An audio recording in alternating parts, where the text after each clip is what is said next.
Sejarah selalu menyimpan pelajaran tentang bagaimana kepentingan besar dunia seringkali mengorbankan kedaulatan suatu negara.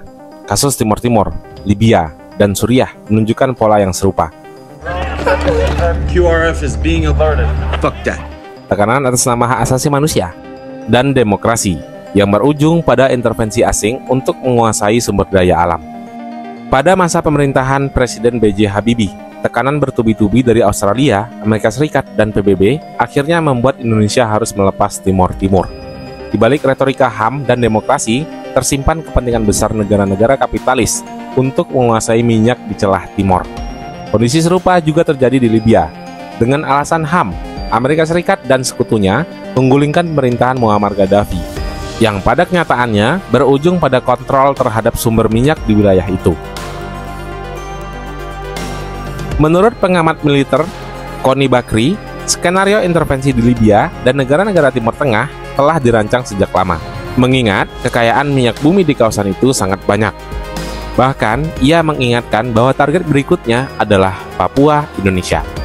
Dalam wawancaranya di TV One pada 26 Maret 2011, Koni menyebut adanya indikasi kuat bahwa Amerika telah menyiapkan langkah-langkah untuk mendorong Papua menuju kemerdekaan.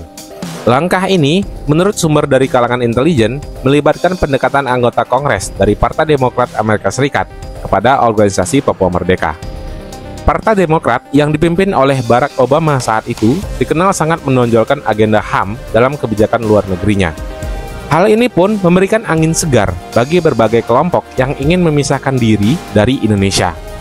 Fakta di lapangan pun menguatkan dugaan itu. US House of Representatives telah mengusulkan Foreign Relations Authorization Act, yaitu rancangan undang-undang yang secara spesifik mencantumkan referensi tentang Papua. Jika saja disahkan, RUU ini memungkinkan langkah-langkah strategis untuk mendukung opsi kemerdekaan Papua secara bertahap. Operasi intelijen tertutup dan jaringan bawah tanah yang didukung oleh CIA disebut sebagai alat utama dalam skenario ini. Kondisi ini pun menjadi alarm bagi pemerintah Indonesia, khususnya Kementerian Luar Negeri, untuk mempersiapkan langkah antisipasi. Tekanan internasional atas nama HAM tidak boleh mengaburkan tujuan sebenarnya dari intervensi asing, yaitu menguasai kekayaan alam Indonesia dan mendestabilisasi wilayah yang strategis. Ambil cemilan atau segelas kopi, karena kita akan bercerita tentang apa yang sebenarnya terjadi di balik organisasi Papua Merdeka. Selamat datang kembali di Naskratify bersama saya Novel Asidik. Jangan lupa subscribe dan tonton video ini sampai habis, agar pengetahuan kita bertambah dan berkelanjutan.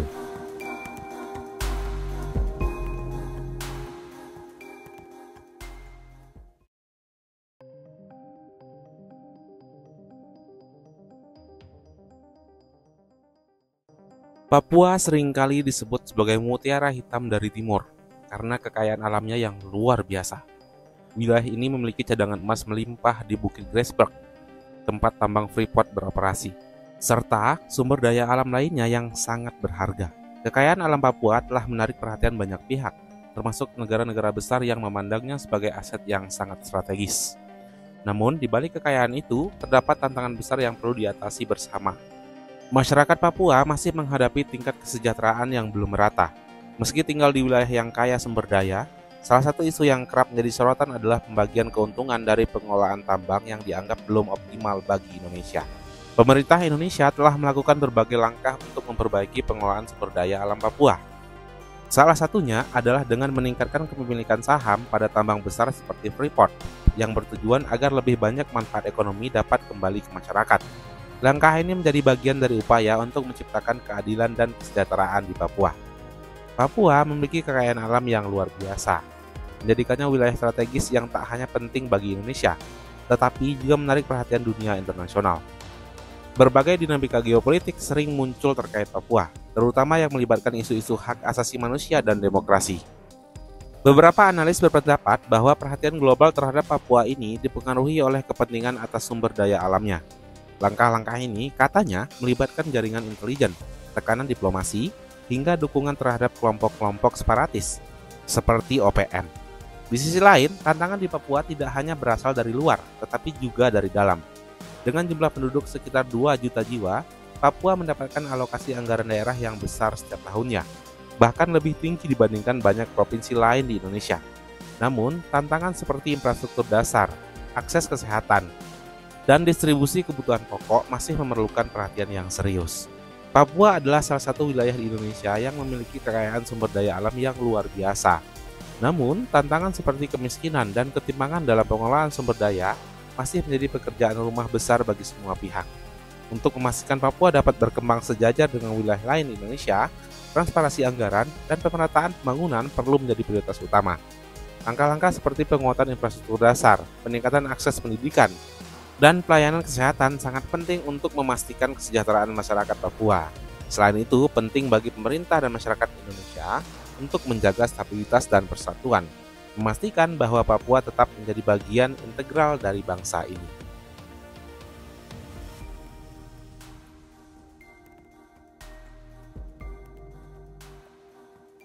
Wilayah yang memiliki cadangan emas, tembaga, kayu, hingga minyak dan mineral lainnya menjadikan Papua sebagai salah satu wilayah strategis di dunia. Namun, di balik keindahan alam dan potensi sumber dayanya, Papua menghadapi tantangan besar dalam bentuk isu-isu geopolitik yang melibatkan berbagai kepentingan global. Beberapa pihak internasional sering mengangkat isu HAM dan demokrasi di Papua. Di balik narasi ini, muncul kekhawatiran akan adanya upaya untuk mengintervensi kedaulatan Papua dengan dalih menciptakan stabilitas atau membangun demokrasi. Wilayah ini pun menjadi perhatian banyak pihak, bukan hanya karena idealisme, tetapi juga karena kekayaan alamnya yang luar biasa. Tantangan menjaga persatuan di Papua tidak terlepas dari berbagai bentuk propaganda yang bertujuan untuk melemahkan kedaulatan negara. Salah satu strategi yang sering digunakan adalah melalui infiltrasi narasi yang memanfaatkan aspek budaya, agama, hingga ekonomi. Dalam beberapa kasus, agen-agen asing diduga menyusup dengan berbagai cara, termasuk dalam kedok misionaris dan lembaga sosial. Narasi-narasi ini secara perlahan mendorong sebagian masyarakat Papua untuk merasa terasing dari Indonesia, yang memunculkan sentimen bahwa mereka lebih baik berdiri sendiri. Akar dari sebagian besar ketidakpuasan ini tidak terlepas dari sejarah panjang eksploitasi sumber daya alam Papua. Pada era Orde Baru, Papua menjadi pusat perhatian setelah ditemukan kandungan emas dan tembaga yang sangat besar. Sayangnya, eksploitasi ini tidak membawa dampak yang signifikan terhadap kesejahteraan masyarakat Papua. Ketika pertama kali ditemukan oleh para ahli geologi, laporan awal menyebutkan bahwa tanah di Papua hanya mengandung tembaga. Namun, fakta yang kemudian terungkap menunjukkan cerita yang jauh lebih besar. Tembaga itu sebenarnya adalah emas mentah. Jika dieksploitasi lebih lanjut, kandungan emas dalam jumlah besar dapat ditemukan. Inilah yang menjadi alasan salah satu lokasi penambangan dinamai Tembagapura, yang secara harfiah berarti kota tembaga. Di balik nama itu tersembunyi cerita panjang tentang eksploitasi sumber daya Papua. Pada era Orde Baru, kurangnya pengawasan ketat dan keterlibatan ilmuwan atau ahli geologi dalam negeri menyebabkan Indonesia kehilangan kesempatan besar untuk mengelola potensi alamnya sendiri. Royalti yang diterima Indonesia saat itu bahkan dikabarkan tidak lebih dari 1%. Sementara 99% keuntungan tambang dikuasai oleh perusahaan asing. Setelah Orde Baru berakhir, Indonesia mulai menyuarakan protes terhadap ketimpangan pembagian hasil tambang yang selama bertahun-tahun lebih banyak menguntungkan pihak asing. Protes ini menjadi tonggak awal perjuangan untuk memperbaiki kontrak kerjasama yang dianggap tidak adil bagi kepentingan nasional.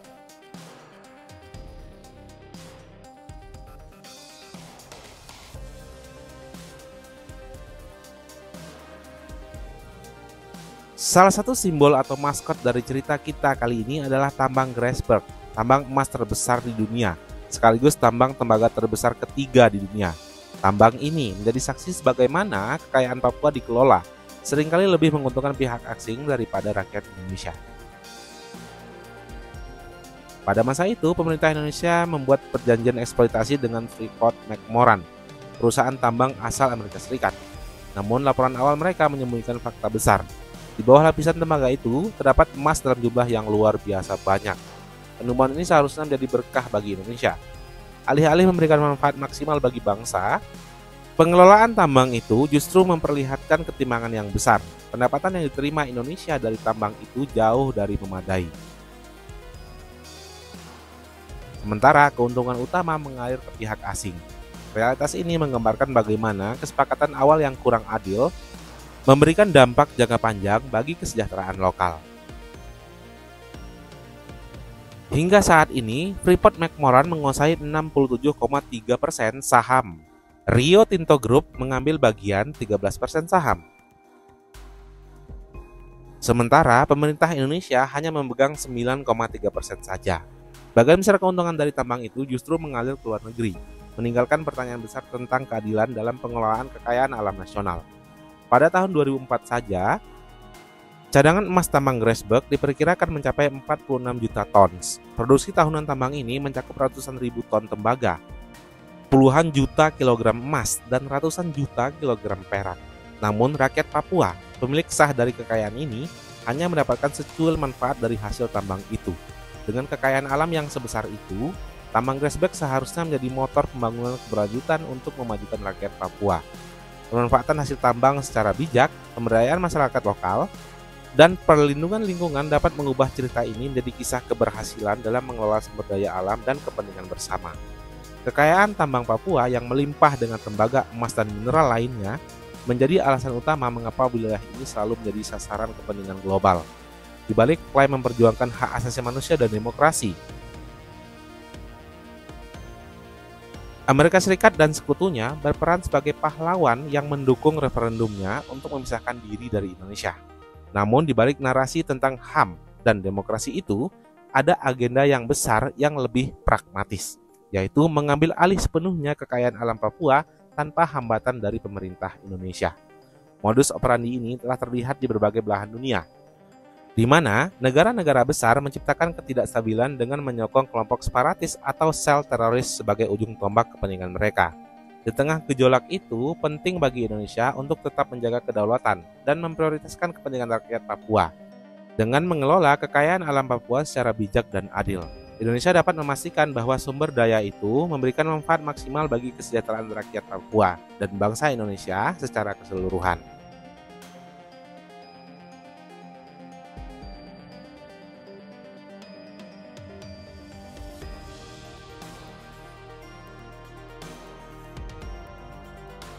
Papua adalah bagian yang tidak terpisahkan dari Indonesia. Namun di tengah kekayaan alam yang melimpah, ada bayang-bayang gelap yang mengintai. Ancaman dari luar dengan strategi yang halus namun mematikan, mencoba memecah belah bangsa ini. Sebagai bangsa yang besar, Indonesia memiliki kekayaan yang luar biasa dalam keberagamannya. Suku, agama, dan ras bukanlah alasan untuk terpecah, melainkan fondasi yang memperkuat persatuan bangsa. Dalam menghadapi ancaman terhadap kedaulatan, kita harus melupakan perbedaan dan bersatu untuk menjaga keutuhan negara. Perpecahan hanya akan memberi ruang bagi pihak-pihak yang ingin menghancurkan Indonesia dari dalam. Kehadiran intelijen asing di sekitar kita bukanlah isapan jempol belaka. Mereka beroperasi dalam bayang-bayang, mengumpulkan informasi strategis, menyusup ke berbagai lini kehidupan, dan mempengaruhi opini publik dengan tujuan melemahkan pemerintahan. Semua itu mengarah pada satu skenario besar, yaitu operasi pemisahan Papua dari Indonesia. Salah satu taktik lama yang digunakan oleh kekuatan global adalah strategi flash flag atau operasi bendera palsu. Dalam taktik ini, ancaman teroris atau separatis diciptakan, rasa takut ditanamkan, dan situasi dimanipulasi sedemikian rupa agar intervensi militer mereka terlihat sah. Tujuan utama dari operasi ini bukanlah untuk menciptakan keamanan atau perdamaian, melainkan untuk menguasai kekayaan alam, politik, dan ekonomi negara yang menjadi target utama. Papua lebih dari sekedar wilayah kaya sumber daya alam. Lebih dari itu, Papua adalah simbol dari kehormatan dan keutuhan bangsa Indonesia. Jika Papua terpisah, itu bukan hanya kehilangan wilayah, tetapi juga menandakan bahwa kedaulatan Indonesia telah terkoyak oleh tangan-tangan asing. Sebagai warga Indonesia, kita harus tetap waspada dan tidak terpengaruh oleh isu-isu yang sengaja dimanipulasi untuk memecah belah kita. Menjaga Papua adalah bagian dari menjaga Indonesia, dari Sabang hingga Merauke. Ini bukan sekadar cerita atau imajinasi, melainkan ancaman nyata yang harus dihadapi dengan sangat serius.